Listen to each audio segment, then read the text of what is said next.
When Alice Wonderland took over Horizon's adult video store, she did so knowing that certain changes would need to be made. It was 1995, and that new thing called the internet was already changing the way people accessed pornographic media. A business that relied on magazines and VHS tapes wasn't going to survive, so Alice gave the store an overhaul, starting with the name.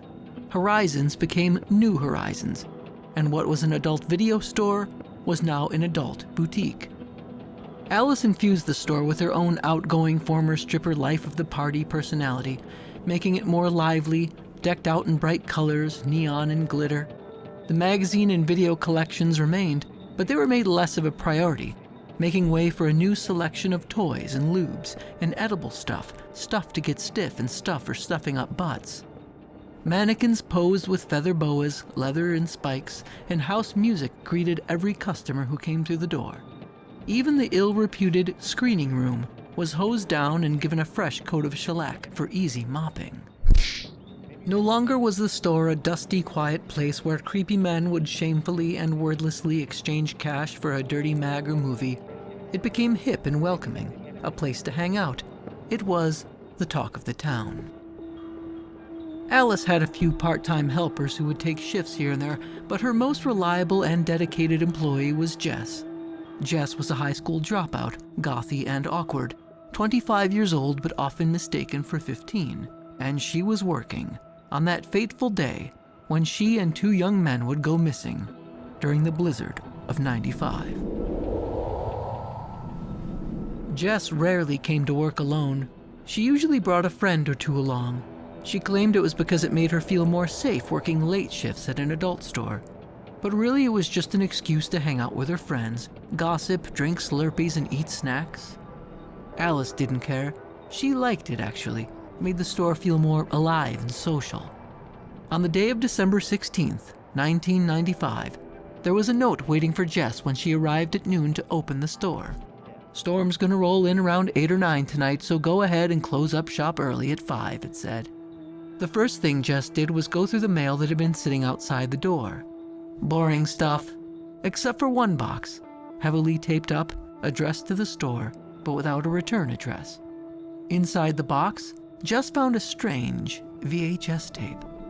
No packing slip or note, just a VHS tape in a white cardboard sleeve with no images, no tits or dicks, wet nurses or fingers, just a warning stamped on the cover.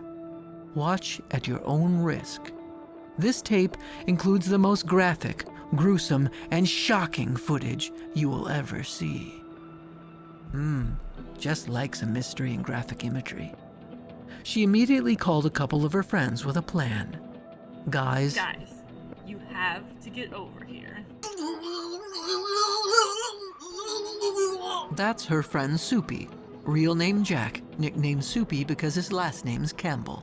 Soupy is lumpy, has a reputation as a mouth breather. He's in love with video games and secretly in love with Jess. And that's Corey, her best friend with whom she is secretly in love. He exists on the border between charming and creepy, carries a pocket knife at all times, and writes poems about the sky. Corey sauntered into New Horizons with a "What's up?" and Soupy arrived a few minutes later pulling 7-Eleven nachos from his backpack with the announcement, "Snack train has arrived." Hot vomit was Jess's review. A grinning Soupy responded by extracting loads of additional junk food from his backpack. Airheads, Chuckles, Smarties, Warheads, cheese. Check this out. Jess held up the mysterious VHS tape, and the boys snapped to attention as a homemade video held far more intrigue than the usual inertia of daily life in their small town, Niagara Falls. Chuckles, Smarties. She explained that the tape came in the mail, and that she was waiting to watch it once they were all together. Corey grabbed it, and the two boys inspected it front and back, inside and out. Nothing but the warning label. It's like the most fucked up shit ever. They theorized that this could be one of those underground tapes with beheadings from the Middle East on it, and footage of tourists getting eaten by lions. In other words, this could be gold. Jess went over the full extent of her plan, which was, of course, to project the tape on the big screen in the theater, after she closes up early, per Alice's orders. Her plan had a few holes in it. Will they get snowed in? Will they stay up all night? Are they going to walk the 4 blocks to Jess's place after for an emergency slumber party? But any loose ends were tied together when Jess pulled out a big box of chocolates. Boozy chocolates. It's chocolate with beer in the middle. Let's just take things one step at a time. You can't be passive and just sit back. As they waited for 5 o'clock to arrive so Jess could close up, the boys loitered around the shop, snickering at various titles of videos and magazines. They checked out the new toy arrivals and were impressed by the Donkey Kong, which was an oversized dildo, D batteries required, with several speeds and settings: slow, fast, turbo, pulse, and a setting called Beast Mode that made the dildo bray like a donkey, and kick and buck and go wild. When they got bored of perusing the shop, all 3 of them sat around the counter, sometimes thinking about what they could talk about, sometimes talking about something that came to mind. Did you hear the Summit Mall might be closing? Yeah. For fire alarm activation. It became painfully dull. Finally, at 4:45, the phone rang. It was Alice. She told Jess that she could just close up right then. Storm was swinging through earlier than expected. Before she hung up, Jess casually mentioned that a package arrived with a VHS in it. Maybe she was hoping to get a little preview of what they were about to watch. But to her surprise, Alice said she knew nothing about it. Didn't remember ordering any new VHS tapes. It was closing time. It was movie time. Jess flipped the open sign to closed, and they retreated to the screening room. Soupy broke out the snacks, and Corey got comfortable in the newly upholstered theater chairs while Jess revved up the VCR and projector. All right, you guys ready? And then she pressed play. A blinding beam of light hit the screen. There they sat, 3 deadbeat 20-somethings in a room. A dark room, where the seed of so many unmet fantasies had been cast into a lifeless garden of disappointment, where titillation marched blindly towards its ultimate barren demise. A room of purgatory, stained with the unbleachable unhappiness of an empty, perpetually unfulfilled rush. What could be expected of a video that came with so much intrigue, mystery, and promise? How could they enter this screening room with so much hope, knowing full well the looks on the faces of everyone that exits? How could they have expected anything but a letdown? What they saw on that screen was nothing but some black and white footage of a man in a cowboy hat and underwear, riding a hobby horse, waving and smiling at the camera. The man and the horse bobbed along to the most ridiculous music in front of a painted backdrop of palm trees. This went on and on and on. Is this it? Jess fast-forwarded the tape, but that's all that was there. There must have been hours of footage of that guy rocking and waving and smiling. I think we've been fooled, said Corey. This must be some sort of hoax tape. Then it was over. Switching to staticky snow. They all stared at the static, transfixed, desperately hoping that something would follow, or even that they may make out something in the fuzz. Something weird, or something violent, or something funny, or something crazy. Anything. They'll take anything. Anything. They snapped out of it at the loud sound of the door blowing open, followed by whistles of wind. They rushed into the main room and found the door wide open, snow madly blowing in.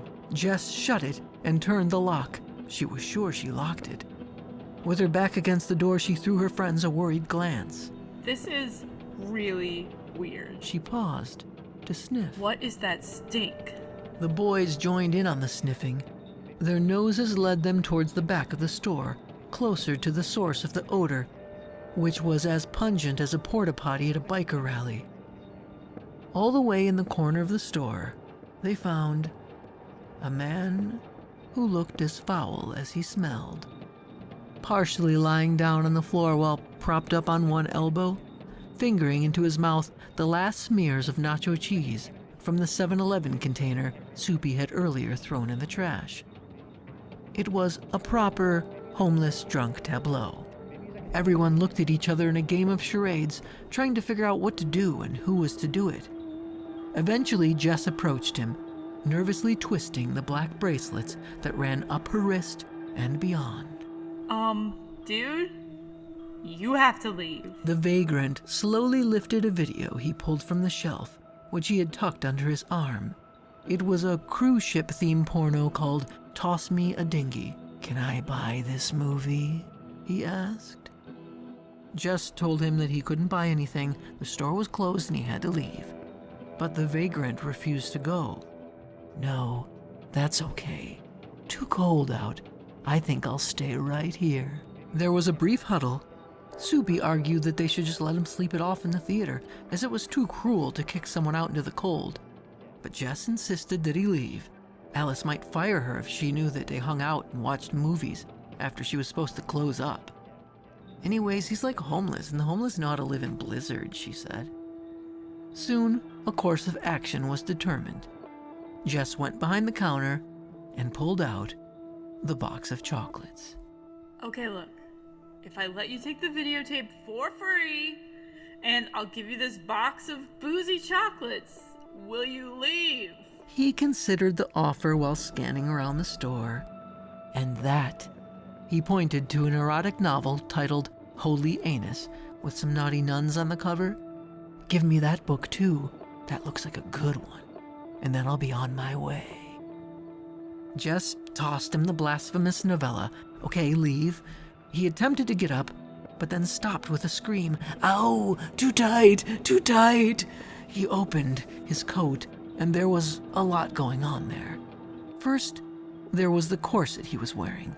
White and red, perfect for Valentine's Day, laced so tightly you could see his ribs bending at acute angles and pinched flesh bubbling out over the rim. Above the corset was a grotesquerie of sores and boils on the man's paper-thin skin. The white satin fabric was stained with blood and yellow ooze that leaked from craters, and his nipple looked chewed off. It was just a dark, wet hole. And from the hole, a maggot peeked out to say hello. "Holy shit," Corey shouted as Jess threw up into the box of boozy chocolates. "No, not tight enough. This is what I deserve. I'm so bad and so are you. All of you. But the snow is here now to save us. The pure white snow. Submit. Submit. A purifying baptism of snow." Jess signaled to her friends that enough was enough, and Soupy and Corey picked the guy up, slung his arms over their shoulders, and began escorting him to the door. They only got a few steps before the stranger begged them to be silent. "Listen." There was the buzzing of the lights and the sounds of the storm, but nothing more. But Corey stopped in his tracks, suddenly focused on a sound coming from the other side of the door. "What is it, Corey?" He dropped the mystery man to the floor with a thud and stared at the door, and then the rest of them started hearing it as well. A knocking at the door. "It's just a branch hitting the door," Soupy said, trying to convince himself. Corey kept walking towards it, slowly, with eyes wide, as if in a trance. The knocking got louder, becoming more of a pounding. "Don't open it, Corey." But he couldn't help himself. He reached out, turned the lock, and put his hands to his sides, waiting for whatever was on the other side to make its way in. There was a tense 2 seconds where nothing happened. Just enough time to think that perhaps nothing will happen. All will be okay. It's just a passing storm. And then the door forcefully blew open. Corey faced out into the night as a barrage of snow and sleet rushed at him with such force it looked like it was attacking him. He began to spasm and started to scream. The door slammed shut, and Corey, slowly turned to his friends. What they saw was the most fucked up shit they'd ever seen. The snow and ice pelted Corey's face until it pelted Corey's face right off, leaving only a shiny red skull face screaming with eyeless eye sockets. If you looked at Corey from the back, he still looked cool. Cute butt and jean jacket, nice mullet. But from the front, yeah, skeleton. The stranger laughed as Corey stumbled around eyelessly, bumping into several shelves of porn until he dropped dead. There was screaming, there was crying. It was Soupy's turn to throw up. Lunchables, shark bites. The two of them checked on Corey with some little kicks and pokes, but they figured that if he wasn't dead, he should be. In their panic, Jess and Soupy lost sight of the strange man. He had disappeared. They cautiously peeked from aisle to aisle. Jess put her hand to her ear, gesturing to Soupy to call for help. He was the closest to the counter where the cordless phone was resting in its cradle. He lightly hopped his way over to the counter, put his hand on the back of the phone, but before he could lift it, another hand slapped down on his own from behind the counter. A hand so dirty it was scaly, with fingernails that desperately needed a sawing off. It was the nasty drifter. He whispered through a smile, "Don't fight it. Let it in you, boy. Let the snow flow through you and cleanse your soul." Just then, a window shattered. Snow was flying everywhere. A gust of wind knocked Jess off of her feet, throwing her into a wall of whips. The snow suddenly formed itself into a single beam, a dust devil of snow. It kicked up and headed straight at Soupy. He opened his mouth to scream, and the cone of snow shot straight down his throat. He danced an uncomfortable boogie as the snow made its way through his entire body. It was a frosty, full-body neti pot, his innards flossed with a ribbon of snow. What entered through his mouth eventually exited out of his ass. Behind him, a vile pile of slush accumulated. "Jess, I feel so cold. Help me." A fog of condensation wafted from his mouth as he spoke, and Soupy clutched his stomach in pain. His teeth chattered and his knees knocked. Jess placed her hand on his back, and she felt his skin freezing from underneath his Captain America t-shirt. Soup, you're cold. He made an attempt to speak, but nothing came out but breath vapor. Then Jess saw webs of ice beginning to form around his cheeks. She heard cracking sounds coming from his face as his eyes turned to ice. His lips went blue. Frost formed on his eyelashes, and he toppled over in one solid piece like a statue. As Jess backed away in fear, she bumped into a lingerie display, and a sexy mannequin fell on top of Soupy, shattering him into dozens of smaller chunks. His insides were glistening and frostbitten. "Clean as a whistle," said the stranger while flipping through a Hot Rods and Bods magazine. "All snow, no sins." Look, man, I don't know who you are, but you gotta go. This sucks. "You really don't know who I am? Are you sure you haven't seen me somewhere before?" The dirty old man took out an old, ragged piece of paper that had been folded several times. He slowly peeled at it, and after a few unfolds, the paper popped into the shape of a cowboy hat. He put it on and began humping the air as if he were riding a horse. Music began playing, seemingly out of nowhere. A sound carried by no speaker or voice or instrument, a music just emanating out of the air, as if composed by the frigid wind and snowy crystals. He smiled and pranced, his teeth danced along, jiggling to and fro, since most of them were all loosely dangling. Oh my god. You're the dude in the weird video. "Call me the cowboy." Jess was frozen in fear as the cowboy laughed. The music grew louder, and as if he were conducting the storm, the cowboy raised his arms, and a fierce blizzard of snow burst through the windows and crashed through the doors. Shelves were quickly buried under rising banks. Snow gathered before him and took the shape of a horse. He mounted this snow beast and galloped towards Jess. She grabbed the closest blunt instrument she could reach, the Donkey Kong. Yes, the hee-hawing super mammalian dildo with serious bucking action. She clubbed the cowboy in the head with it, knocking him off his snow-white mare. Her hand slid down towards the base of half-balls, and beast mode was engaged. She battered him with the dildo as it brayed and kicked. He was nearly motionless when she raised the dong over her head and slammed it down into the rip in his nipple. It lodged itself right in his heart. Fuck you and the hobby horse you rode in on. The snow horse whinnied and broke up into a million ferocious snowflakes, causing a blinding flurry. Jess shielded her eyes and felt around the walls as she battled the whiteout. She found the door to the screening room and made her way in, shutting the door behind her. Then everything went quiet.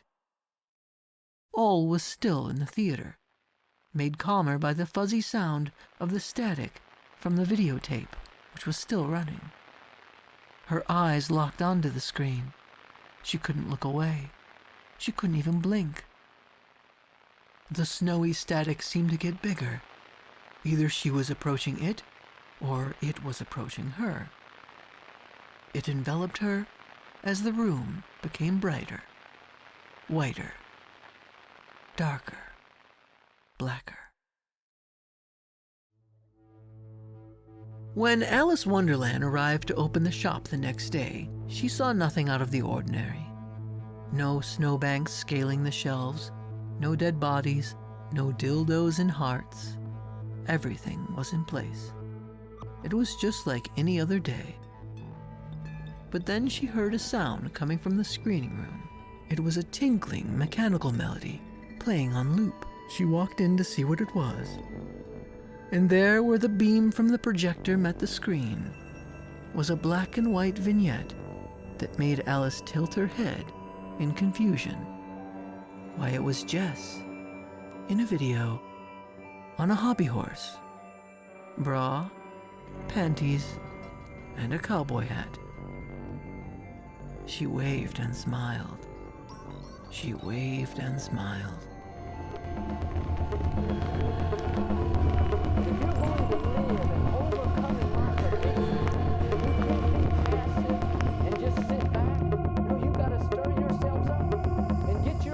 Lined up with God's word